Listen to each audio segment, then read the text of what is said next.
miało być lato naszych marzeń.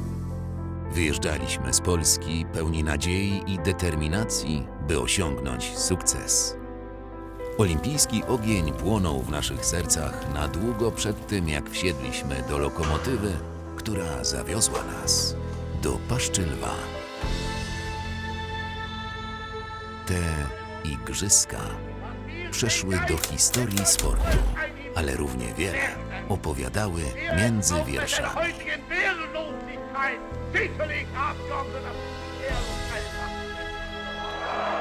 Berlin 1936 roku. Stadion Olimpijski. Miejsce najważniejszych imprez sportowych w historii Niemiec. Po dziś dzień. W stolicy III Rzeszy rozpoczynają się 11-letnie Igrzyska Olimpijskie. Pierwszy raz w nowożytnej historii tej imprezy stanie się ona politycznym narzędziem propagandy, w tym wypadku w rękach Adolfa Hitlera.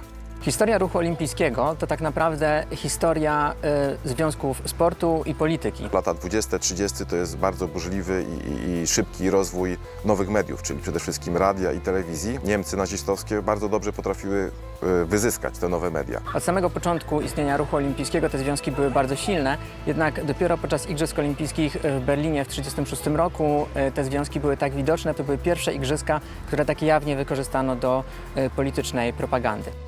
Niemiecki przywódca sportu jednak nie znosił. Nie zwykł uprawiać żadnej dyscypliny. Nie był zainteresowany również rolą widza. Hitler nie był zwolennikiem Igrzysk Olimpijskich. Uważał je za wymysł Żydów i masonów i uważał, że nie do pomyślenia jest, żeby odbywały się w Niemczech rządzonych przez narodowych socjalistów. W ogóle nie lubił sportu. On tak naprawdę, jak wiemy, w młodości był zapalonym malarzem, akwarelistą. Starał się dostać na Akademię Sztuk Pięknych we Wiedniu, co mu się nie powiodło. Potem był żołnierzem I wojny światowej i jakby po I wojnie światowej miał głębokie poczucie krzywdy, że Niemcy zostały skrzywdzone traktatem wersalskim, że jakby zostały im zabrane ziemie i to był jakby główny cel jego życia, czyli polityka, poważna rzecz, rewindykacja utraconych terytoriów, wzmożenie dumy państwowej, a sport był czymś takim, jakąś taką rozrywką dla młodzieży, dzieci, niczym ważnym. Dopiero Józef Goebbels, jego minister propagandy, wywiązał się ze swojej pracy właściwie i przekonał dyktatora, że przez sport podczas igrzysk III Rzesza pokaże światu swoją potęgę.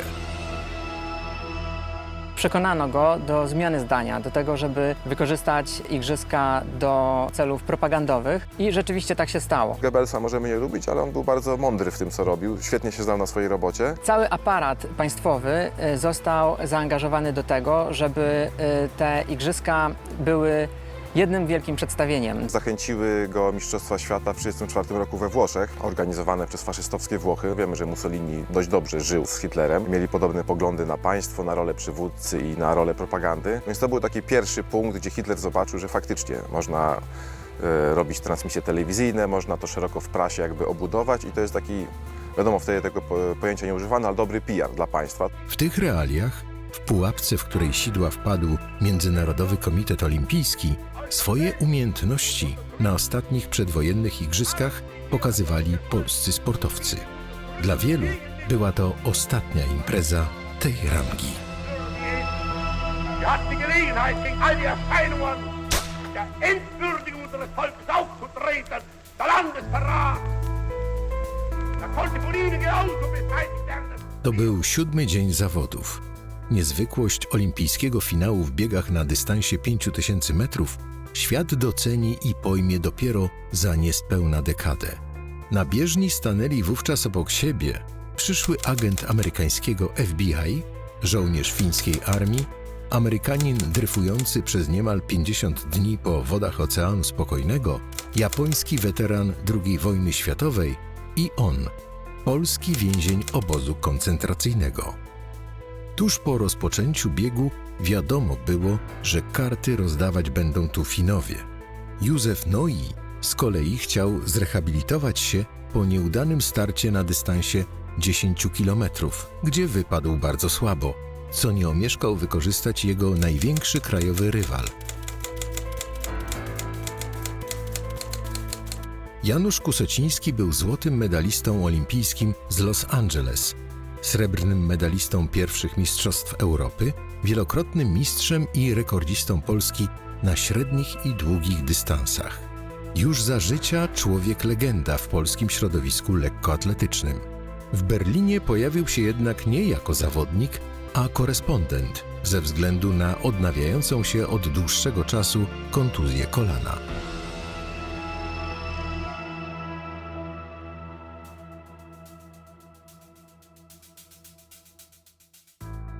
Postać ikoniczna, o której już zostało bardzo wiele napisane i powiedziane, osoba, która się złotymi zgłoskami zapisała na kartach historii polskiego sportu. To on miał uknąć intrygę, dzięki której bewsztyk Nojego stał się potem przysłowiową wymówką polskich sportowców, którzy nie odnosili zakładanych sukcesów. Gdy Kusociński zobaczył, że młodszy kolega zajada się na obiad krwistym mięsiwem, miał wybuchnąć i zrugać go przy stole. Odbyło się to w dzień debiutu Nojego na igrzyskach. Pamiętajmy, że te oczekiwania, presja była troszkę niewspółmierna do możliwości Nojego. Kusociński sprawił, że te polskie biegi średnio i długodystansowe, że tak powiem, wypłynęły na szersze wody. Po jego kontuzji rzeczywiście powstała taka wyrwa, którą starał się zasklepić Józef Noj. Oczekiwania były duże. Zresztą on był nazywany nowym Kusocińskim, co starego, właściwego Kusocińskiego doprowadzało do szału. I rzeczywiście te oczekiwania były bardzo wygórowane. W moim odczuciu były niewspółmierne, ponieważ oczekiwania, że zdobędzie medal i przerwie hegemonię Finów czy Szwedów, generalnie Skandynawów, były troszkę na wyrost, ale jak to zazwyczaj bywa z kibicami, większą rolę niż rozum czy głowa odgrywa serce, więc rzeczywiście marzono o tym pudle.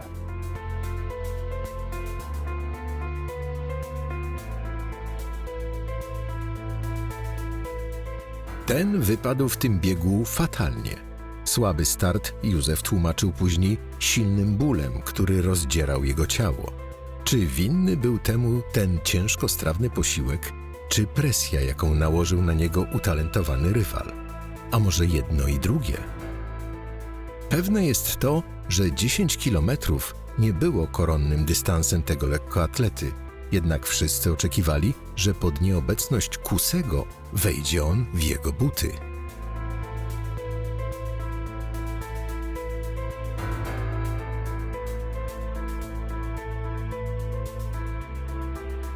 Historia zgubnego wpływu bewsztyku na Nojego okazała się mocno przesadzona. Rzeczywiście faktem jest, że Noj zjadł ten bewsztyk, natomiast nie tak jak twierdzi Kusociński tuż przed biegiem.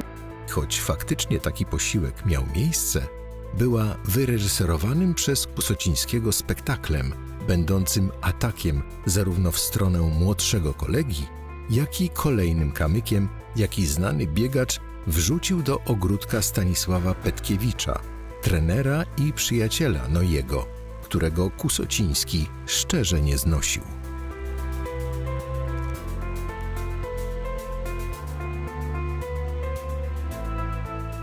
Nieprawdą jest również to, że Józef Noj nie wiedział, jak jego organizm zareaguje na bewsztyk, ponieważ kilka tygodni wcześniej, podczas bardzo prestiżowych zawodów w Londynie, to były międzynarodowe mistrzostwa Anglii, również spożył tą potrawę i nie dosyć, że wygrał, to poprawił swój rekord życiowy. Historia mocno podkoloryzowana, mocno podkręcona przez Kusocińskiego, który nie jest tajemnicą, nie lubił Józefa Noj po pierwsze za to, że był traktowany jako taki jego naturalny następca, spadkobierca, nazywany był nowym Kusocińskim. Po drugie, był w bliskich relacjach, bliskiej zażyłości ze Stanisławem Petkiewiczem, który kilka lat wcześniej toczył z nim zacięte boje na bieżni. Zapominając o wcześniejszym niepowodzeniu, dystans krótszy o połowę był tym, w którym Józef miał upatrywać szansy na medal. Chociaż po nieudanym biegu Noi był rozgoryczony, za namową działaczy, kibiców, ale przede wszystkim po szczerym telegramie od swojej przyszłej żony, postanowił stanąć kilka dni później do biegu na 5000 metrów, gdzie czuł się najmocniejszy.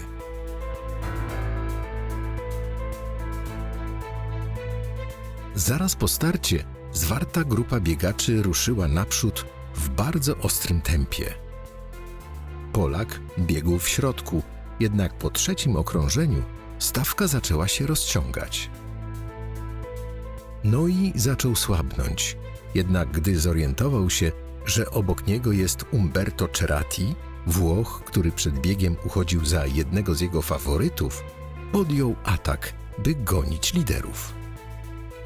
W czołówce szalał w tym czasie Don Lash, który raz za razem podejmował, jak się później okazało, bezsensowne ataki, zakończone dla niego chwilę później całkowitym opadnięciem z sił.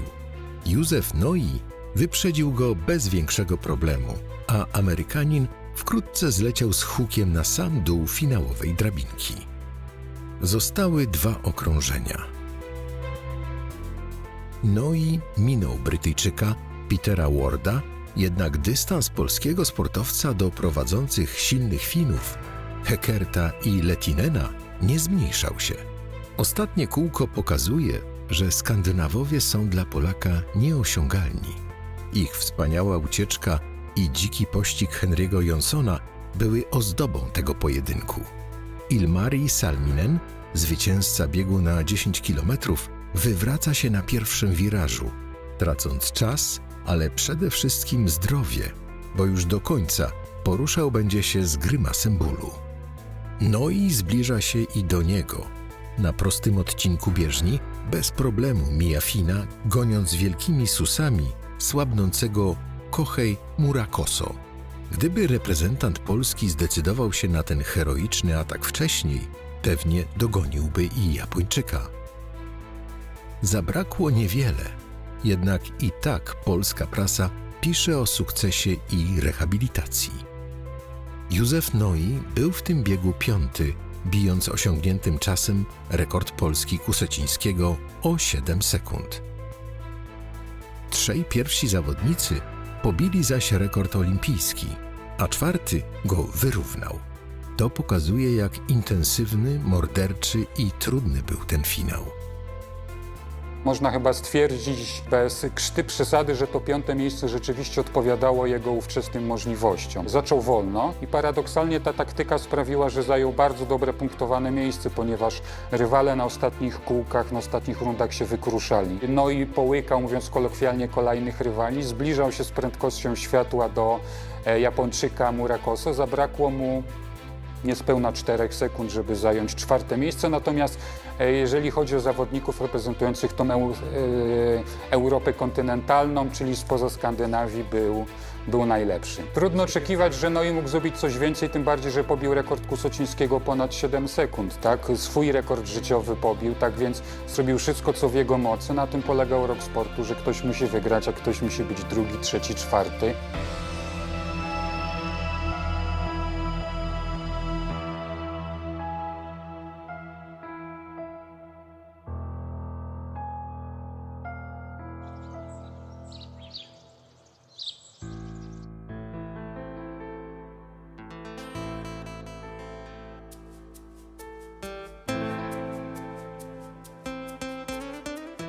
Pęckowo. Wieś położona w województwie wielkopolskim, istniejąca co najmniej od połowy XV wieku. Przed rozbiorami leżała w ramach Rzeczpospolitej Obojga Narodów, by po drugim rozmontowaniu naszego kraju trafić w pruskie ręce. W tych realiach w 1909 roku urodził się tutaj Józef Noi. Ze światem przywitał się dokładnie 8 września. Był najmłodszym z 4 synów Józefy z domu Kowal i Pawła Noiego, stolarza.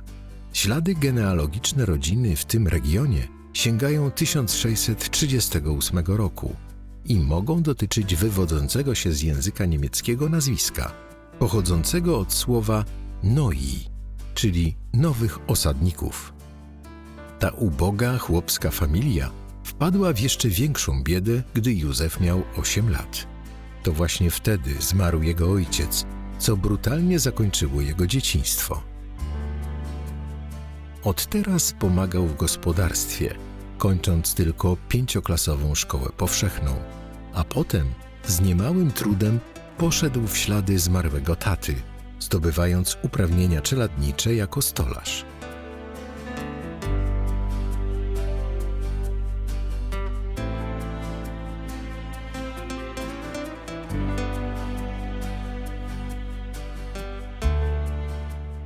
Pracował fizycznie, niejednokrotnie pokonując dziennie nawet 24 km pieszo, by dostać się do pracy. Były to jego pierwsze treningi biegowe. W jednym z pierwszych udzielonych wywiadów powiedział, że jego pierwszymi trenerami byli jego futrzaci przyjaciele, chociażby Zające. Ciężka praca z początku nie pozwalała mu jednak na podjęcie regularnych, lekkoatletycznych treningów. Wszystko zmieniło się w 1933 roku. Kurier Poznański był założonym w 1872 roku dziennikiem informacyjno-politycznym, którego nakład na przełomie wieków regularnie wzrastał, dzięki czemu szybko stał się popularnym wyborem wśród czytających poznaniaków. Na łamach czasopisma pojawiały się sprawozdania literackie, teatralne i kulturalne, a redakcja pomagała również w organizacji polskiej twórczości kulturalnej, przeciwdziałając jednocześnie germanizacji Polaków w tym zakresie. Jednym z wydarzeń, jakie od lat organizował Kurier, był tzw. bieg na przełaj, który w 1933 roku odbywał się po raz 13. Z racji tego, że nie było sezonu halowego, od stycznia do mniej więcej maja toczyło się szereg prestiżowych biegów przełajowych. W regionie poznańskim chyba najbardziej takim elitarnym biegiem był bieg o Puchar Kuriera Poznańskiego. Ta sportowa impreza miała w tym roku sensacyjnego uczestnika.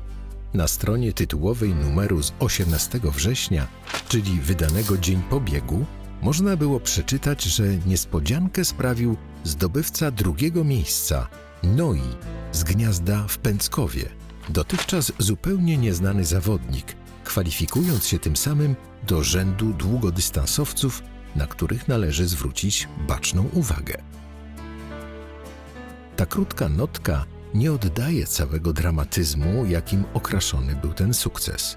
Faktycznie, ten reprezentujący od jakiegoś czasu Gniazdo Sokoła biegacz zachwycił wówczas publiczność. Jednak mało kto wiedział, ile samozaparcia wykazał Noi, by przybiec na metę na drugim miejscu. Żeby dostać się do tego biegu głównego, trzeba było przejść eliminacji, które odbywało się w podpoznańskich Wronkach. Kilka dni przed startem dosyć nieprzyjemnej sytuacji doświadczył Noi, ponieważ w swoim gospodarstwie nadepnął na widły, które przebiły i mocno poraniły mu stopę. Wczesnym rankiem owinął tą stopę gazetą, włożył do buta, wyszedł z domu i wieczorem wrócił z pięknym szklanym dyplomem. Wygrał tę eliminację. Kilka tygodni później wystąpił w tym właściwym biegu Kuriera, w którym zajął, nie wygrał, zajął drugie miejsce. Wieczorem, gdy wrócił do domu, czekała na niego wściekła matka, która nie zważając na trzymany przez niego okazały szklany dyplom, wyładowała na nim swoją złość. Noi miał jednak to, czego wówczas pragnął. Nie wyzywajcie, matko, bo zwyciężyłem. Lepiej mi jeść naszykujcie. To słowa przyszłego olimpijczyka w dniu, w którym na poważnie miała zaczynać się jego biegowa kariera. Było to na tyle duże osiągnięcie, że mówiąc tak dosadnie, różne regiony kraju dowiedziały się o istnieniu Noiego. Już po zajęciu drugiego miejsca w biegu Kuriera przeprowadził się do Poznania, gdzie kontynuował treningi w tutejszym Sokole. To była taka bardzo pioniерska organizacja sportowa, która rodziła się już w czasach zaborów. Organizacja, w której sport był najistotniejszą częścią działalności. Sokoły były organizacjami niesamowicie propolskimi. W tych wszystkich mniejszych miejscowościach, regionach Towarzystwo Gimnastyczne Sokół to była jedyna możliwość, żeby zdobyć przynależność klubową, no i startować w różnych dyscyplinach. Za mieszkanie służyła mu dyżurka lokalnego stadionu, gdzie do spania miał jedynie ławkę zamiast łóżka. W tych spartańskich warunkach wykuwał się talent, który okrzepł w 1934 roku. To właśnie wtedy, jako amator, wygrał w Warszawie bieg narodowy, startując w olbrzymim upale z zawodowymi sportowcami. Sensacyjne zwycięstwo w spartańskich warunkach, 35-40 stopni, pod nieobecność Kusego, Narodowy Bieg na Przełaj 1934 rok, który jego sportowy los odmienił o 180 stopni. Rok później był już zawodnikiem stołecznej Legii, gdzie doglądał go Stanisław Petkiewicz, świetny zawodnik i trener, będący jednocześnie fundamentem późniejszej niechęci Janusza Kusocińskiego do Józefa Nojego. Petkiewicz, urodzony na Łotwie, po przyjeździe do Polski zapisuje się do warszawianki, klubu kusocińskiego. Chociaż obaj zaczęli wspólne treningi i wydawałoby się, że połączą ich silne charaktery, w krótkim czasie ich relacje zaczęły się psuć. Najpierw przestali razem trenować. Później odmowa świeżaka, by odpuścić jeden z biegów na prośbę zmęczonego służbą wojskową Kusego, uformowała jedną z najbardziej zaciekłych rywalizacji napędzanych jednocześnie nienawiścią w sportowych kuluarach II Rzeczpospolitej.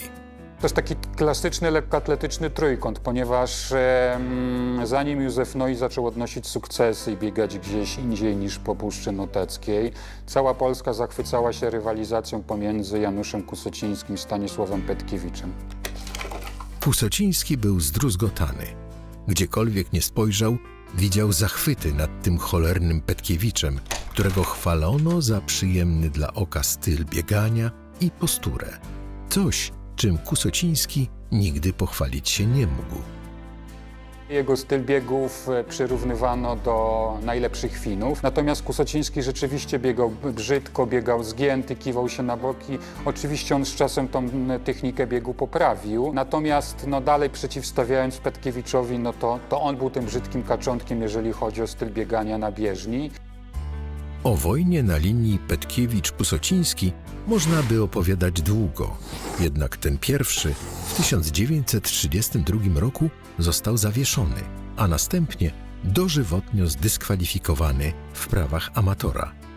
W wieku zaledwie 24 lat młody sportowiec opuścił bieżnię, by zostać trenerem. Gdy objął opiekę nad Józefem Noim, Janusz Kusociński miał nowy cel – wygrywać z podopiecznym Petkiewicza. Petkiewicz zapewnił swojemu uczniowi dach nad głową, przyjmując go do swojego mieszkania. Można powiedzieć, że Petkiewicz otoczył go taką wręcz ojcowską opieką. To była relacja, która mocno wykraczała poza taki klasyczny układ, czyli mistrz-uczeń, zawodnik-trener.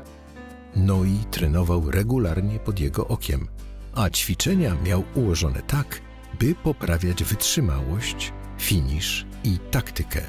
Pamiętajmy, że on był pozbawiony w młodości tej profesjonalnej opieki trenerskiej. Biegał bardzo ciężko, biegał tak bardzo siłowo, również kiwał się na boki, miał bardzo przychyloną na bok, zgiętą sylwetkę. Było to bardzo nieefektywne i groziło przewlekłą kontuzją.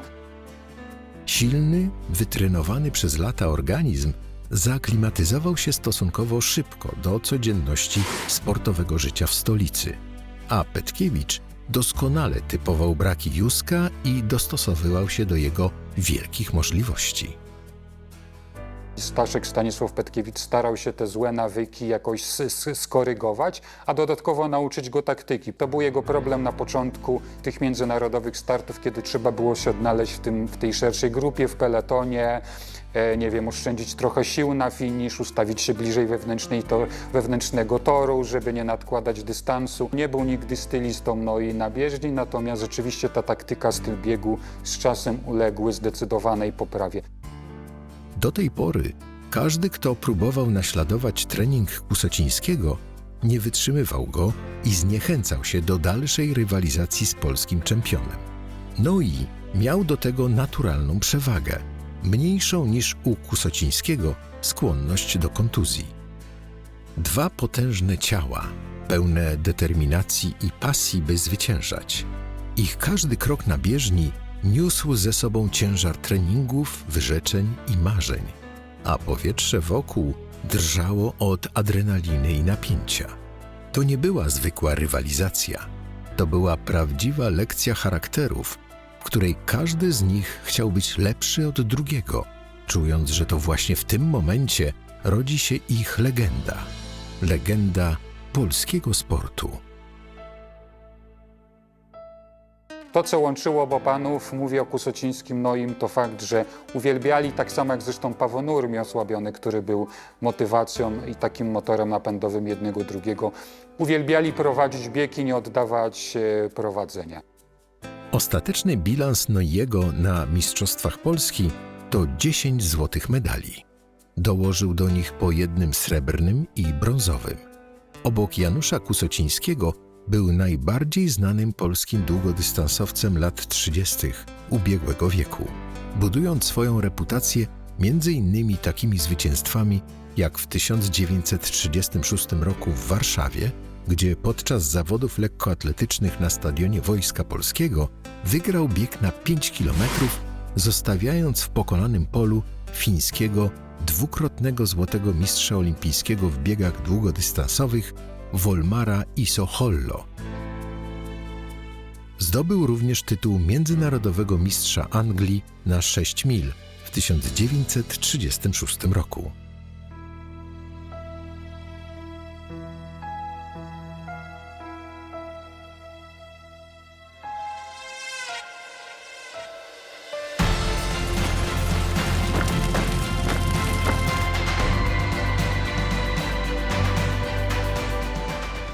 Pierwszego września 1939 roku rozpoczyna się II wojna światowa. Noi, podobnie jak jego wielu rodaków, jeszcze nie wie, że zginie, walcząc za swoją ojczyznę.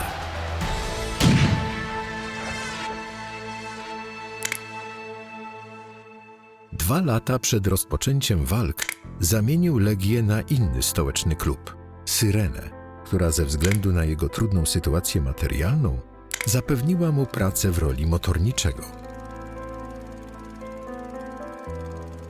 Z kolei rok przed wybuchem zbrojnego konfliktu Polski Komitet Olimpijski ogłosił już kadry na kolejne igrzyska. Jego czas nadszedł jednak w stolicy, gdzie życie stawało się coraz trudniejsze.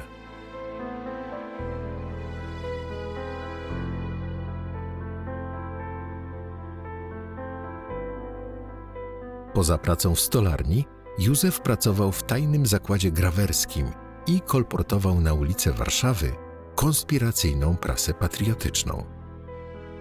Dyrektor warszawskich tramwajów dwukrotnie proponował mu podpisanie Volkslisty, jednak Noi nie chciał o tym słyszeć.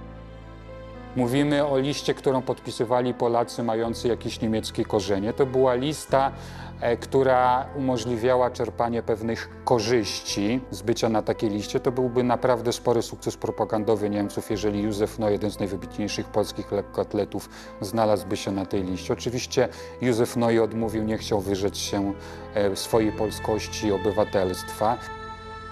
18 września 1940 roku, wracając z tajnego zebrania, został aresztowany na ulicy i przewieziony na Pawiak, największego niemieckiego więzienia politycznego na terytorium okupowanej Polski.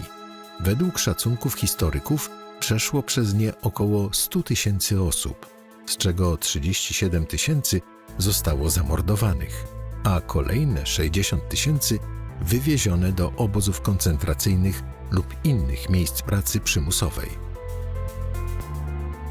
To stąd, chwilę wcześniej, w czerwcu 1940 roku, wywieziono Janusza Kusocińskiego na śmierć w pobliżu Palmir, gdzie rozstrzelano go wraz z innymi przedstawicielami polskiej inteligencji. W czasie przetrzymywania na Pawiaku Noi był na przemian przesłuchiwany i katowany. Próbowano wyciągnąć z niego nazwiska kolegów działających w podziemiu, adresy ich spotkań, tajne dokumenty, wszystko, co pomogłoby okupantowi na tłumienie dążeń niepodległościowych w zarodku. Polski olimpijczyk był jednak niezłomny i nie zdradził nikogo. Jeden ze współwięźniów zapamiętał go jako człowieka zainteresowanego sprawami więziennymi i politycznymi oraz tęskniącego za żoną i domem. Nie stronił także od rozmów z innymi aresztowanymi na tematy sportowe.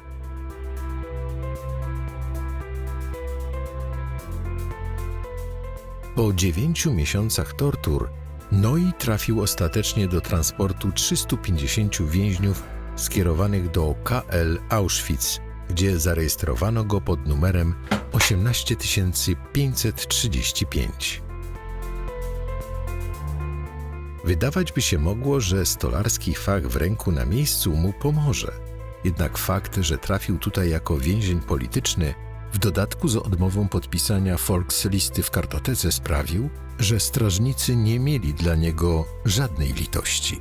Chociaż miał zawód stolarza, który był bardzo ceniony, wielokrotnie trafiał do aresztu.